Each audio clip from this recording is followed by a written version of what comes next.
Protect your DNA. BioPQQ can promote formation of new mitochondria. Infowarsstore.com.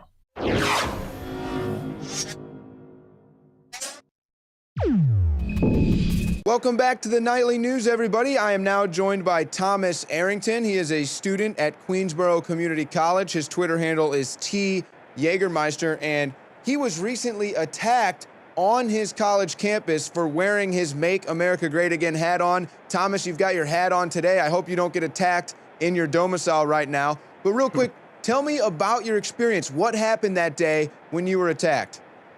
Well, I was having a friendly discussion with a couple of my peers, and a few guys ran up and threatened to set my hat on fire.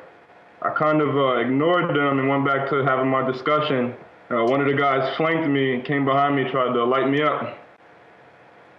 So you were just having a friendly discussion. Was it a politically based discussion? Yeah, peaceful discussion about why I like Trump.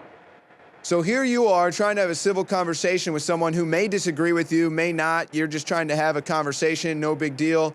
And these people decide that they're going to assault you. Do you think it's because they heard what you were saying, or did they just see your hat? I think they just see the hat. They just said they wanted to light my hat on fire. Did they actually get to, I mean, the hat, it looks like it's pretty pristine right now. It's still a good looking hat. I guess they didn't actually get it lit up. Yeah, the guy kind of flanked me, but I let him know I wasn't a chump, and he kind of backed off. So tell me, do you wear your hat around campus a lot? Yeah, all the time, almost every time I'm on campus. And is this something that you experience every time you wear it? I get a lot of funny faces, but this is the first time somebody actually threatened me. Has this intimidated you from wearing your hat around campus more often? No, not at all. Well, I'm glad to hear that. I also see that you have a Hillary for Prison shirt on, so I guess you were an info warrior. Yeah, I have been for a couple years now. Do you wear the Hillary for Prison shirt around campus too? Yeah, I wear it around campus. I often wear it to Manhattan. Getting a lot of debates, but this is the first time I've been threatened. So tell me real quick, what is the overall attitude at the Queensborough Community College? What was it like during this political election cycle? Was it very politically charged? Did people not seem to care? Were other people wearing out political clothing? What did you witness? No, I really didn't encounter any political clothing. There wasn't too much of a charged atmosphere. Usually it was the staff. I spoke about it. So you're pretty much the only one that goes around campus showing off your support for any candidate? Yeah, pretty much, from what I've seen.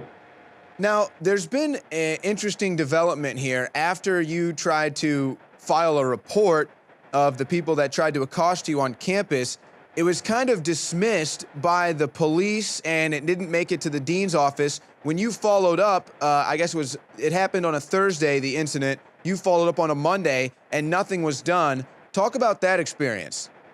Yeah, immediately after the incident, I went to public safety at the campus. They made me write a report, so I figured the report would get to where it needed to go. I followed up Monday evening, and the dean had said that he had not seen such a report. As I was speaking to the dean, the sergeant who I filed with, he walked up, and the dean kind of admonished him for not getting the incident report to him in a timely manner. Did they give you a reason why this report wasn't sent to the dean, or do you think you know the reason? What was the excuse? Well, they didn't give me a reason. However, when I initially followed up in public safety, they were kind of dismissive of me, had a smile on their face asking me, what am I doing here? Do you think they were ignoring you because you were a Trump supporter, or why do you think it was met with pretty much disregard? Maybe they're trying to cover up statistics, or maybe they're just ignoring me because I'm a Trump supporter. It is interesting, and maybe you can give me your opinion on this, but I feel like if it were the opposite, if it were a Hillary shirt or something like that, and you came up to them and tried to light their shirt on fire or their Hillary whatever on fire, I have a feeling that would have been followed up on. Yeah, I think it would have been the end of the world. Probably would have been reported on all the news networks, right? Yes, of course. It's amazing how that works. But yet now, Have you heard anything developing since that Monday when you followed up? Has the dean done anything for your case? No, he just apologized, I guess on behalf of the students. And at first he said that they wanted to do some sort of counseling when they find the guys. But I said, no, this is a threat on my life. These guys don't need to be at a college campus, you know? So let me get this straight. They basically accost you. They threatened to light your hat on fire. I mean, who knows what could have happened if they actually accomplished that, which they apparently tried to, light your hat on fire. But also, to me, this is a hate crime by definition, and you're saying that their response is counseling for these students? Yeah, you know, my criminology professor last night, he reminded me that this is a hate crime. Whether the threat was taken through it or whether it was just a threat, it's still a hate crime. Wow, so this was actually discussed in your class? Yeah, I had criminology yesterday evening. Wow, has your criminology professor taken an interest in your case at all? Somewhat. He's a former NYPD detective. Now, are you considering possible litigation? Are you considering taking it further with the police? Are you considering charging these students with a hate crime? What are you thinking? Are you just going to let this go to rest? No, I wasn't going to let it go to rest. That's why I followed up yesterday evening. And I see that the public safety, they're not taking it serious. So I've actually reached out to the local police precinct to file a criminal report. Well, that's amazing. And, you know, you could be an example case here, which is a pretty big deal. If you actually litigate with these people and you get a possible hate crime coming here, that could be a big step forward for other people who have endured similar things to you, been beaten up in the streets, beaten up at their schools too. Have you considered the gravity of this case?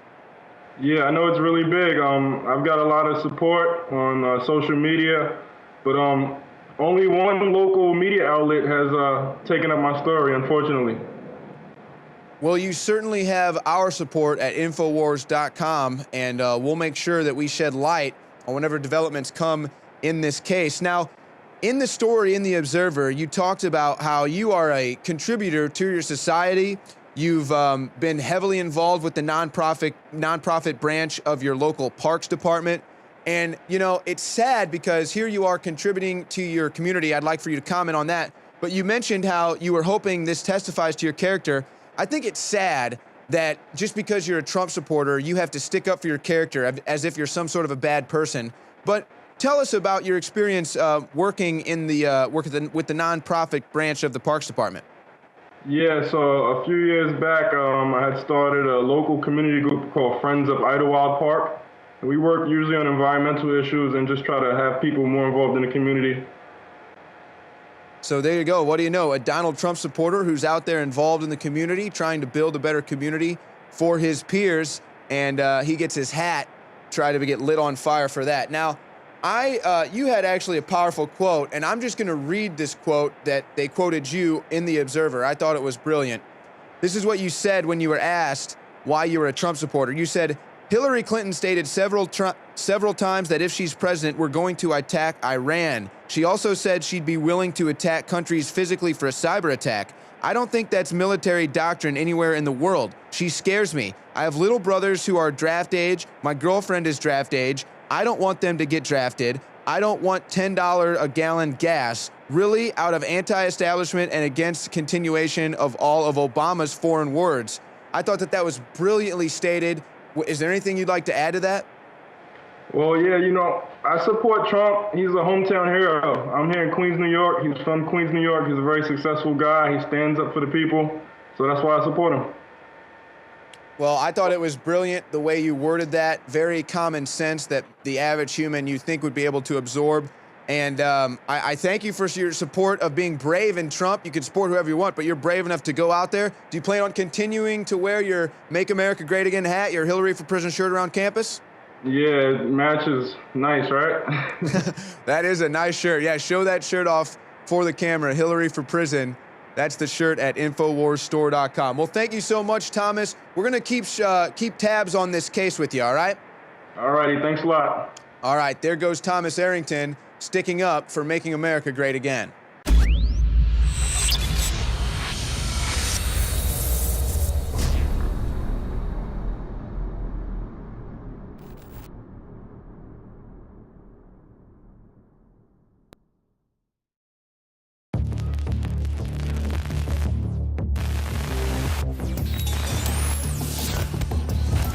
There is an information warfare happening right now.